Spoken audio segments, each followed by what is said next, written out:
lack of coordination. With the arrow, though, there's a lot of coordination with standing right. A little bit. Should be clear, but that's what I guess trying to do the right thing while also bringing the money in.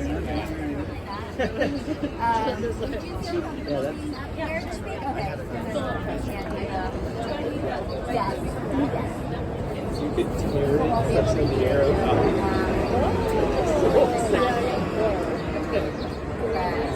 And also, we want to invite folks to go get some coffee, like this little coffee shop.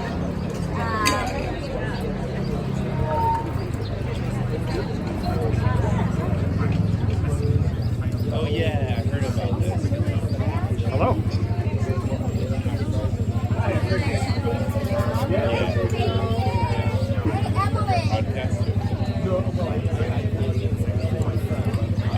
Please gather around over here while keeping a path clear. If you come a little closer so you can hear. Yeah, just bring it, come a little closer so you can hear our speaker. Okay, and also we invite people to go into our chat cafe, grab coffee, grab a treat, while we're paused here for 5 to 10 minutes. So can everyone hear over there? Okay, great. And then thank you all for keeping a path clear for pedestrians, doggies, strollers. Louis, you want to come up and we'll just invite folks to stand up here to speak. Hello everyone, thank you for sticking with us. We've now made it to our second to last stop, which is at a fantastic establishment here on Bedford Avenue. It's a cafe, it's a community space, it's a ceramic studio, among many other things, but I will let the founder of Art Shack, Mackenzie Key here, explain everything. Mackenzie, would you like to introduce yourself and tell us about what a better Bedford means to you?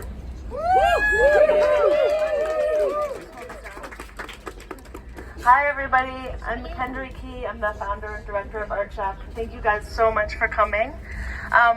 So here we are at Art Shack. This is our organization bike. Instead of a vehicle, we have this bike. We do all of our errands with it. I bring my kids to school every day in this bike, and then we bring it back here and we do all of our runs to Home Depot and the hardware stores, and everything we need is in that bike. So we use Bedford Avenue all the time. We have over 1,000 people coming through Art Shack every week, and half of them are kids, and most of them are coming on foot, and lots of them are coming on bikes. In fact, we advocated for these bike racks right here from the DOT years ago because so many people come to Art Shack on bikes. And we are also at the convergence of two major community centers, so Art Shack, the Y, and also a high school right down here that has 400 students every day coming to there.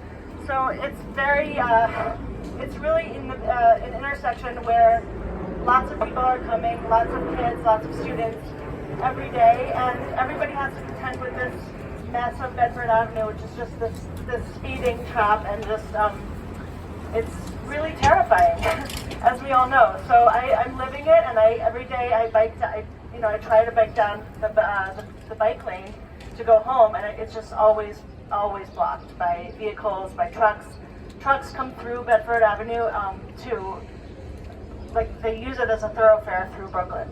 So we see it every day, and they just speed by. And so we're really obviously in favor of the bike lane. We feel like it's going to make Bedford Avenue much safer, and also make our neighborhood feel much more like a community, much safer, much more intimate. And yeah, so.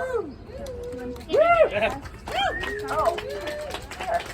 And my kids go to Arts and Letters 305 United, which is right over here. So we every day have to cross across Bedford Avenue, along with many other families. And we are just going to start a bike bus. So, and we really, we really want to do that, but we want to do it with a safer Bedford Avenue. We'll feel much better if we have. If I don't have to think about Bedford Avenue and my kids walking around alone crossing Bedford Avenue, I'm going to be much happier. And also, we are hosting on March 30th, right here in our cafe from 12 to 3. We're hosting like an envisioning play workshop for free, where we're going to make kind of like a bird's eye view of the neighborhood with the bike lane out of clay. So please join us March 30th from 12 to 2. Thank you. Thank you, Mackenzie. We will be sharing more information about this workshop later in our outlets, so keep your eyes peeled. And please do support Art Shack. After this walk, come and swing by, grab a coffee or food, and check out their ceramics classes. They have so many classes available on their website for all ages, so please support them and check them out.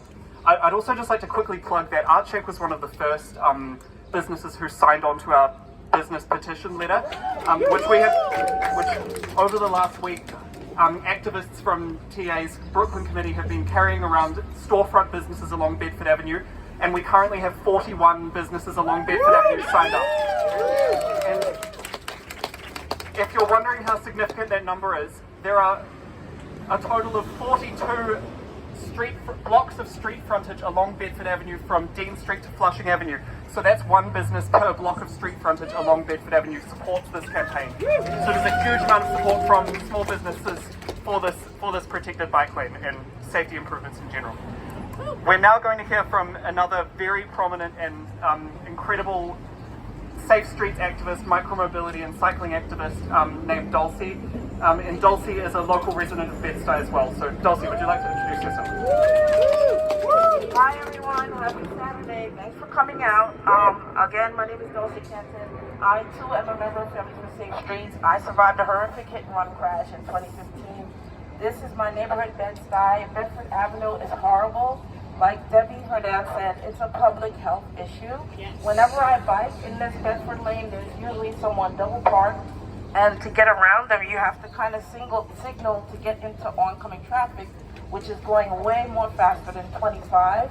As you see the strip, you know, we have Art Shack, we have the YMCA, you have a lot of restaurants. I think one time I was with a friend from Sweden, and we were dining at a restaurant, and we saw like a car, like a crash, like right near our table.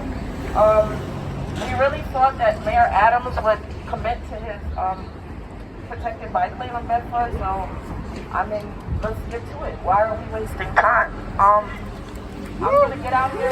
Let's leave out with a 10. What do we want? When do we want it? Now! Thank you, Mackenzie Key. Thank you, Dulcie Canton. Thank you to our campaign lead for TABK activist committee secretary as well, Lewis Anderson. So, are there any neighbors who want to speak? Miss Al Buggy from Stoops Bed-Stuy. Yes.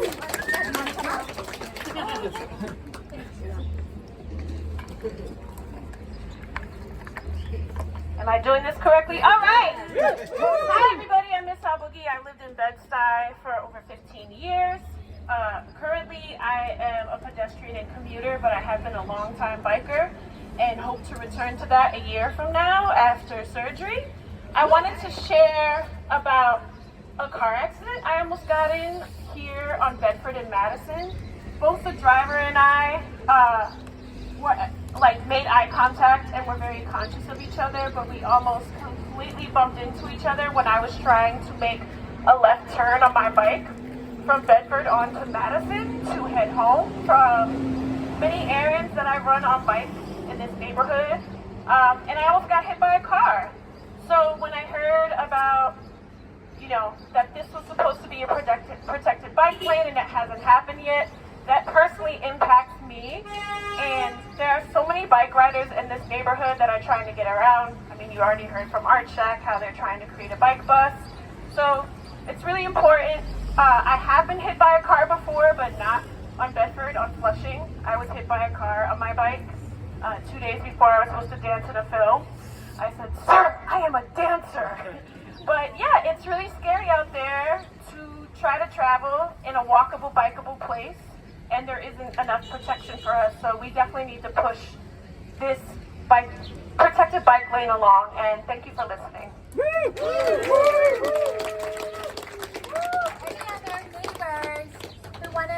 their Bedford story before we move on. Okay, so hopefully folks have had some time to get coffee and Art Shack or snacks. We also have some snacks, and if you meet my husband over here is the cargo bike. We have some waters and seltzers and snacks. Please grab a snack. You need the energy to keep walking and talking. So our next stop and final stop is Bedford and Myrtle, about 10 blocks up. Okay? Follow Emily, Jacoby, Manhattan organizer from PA with the flag, and we'll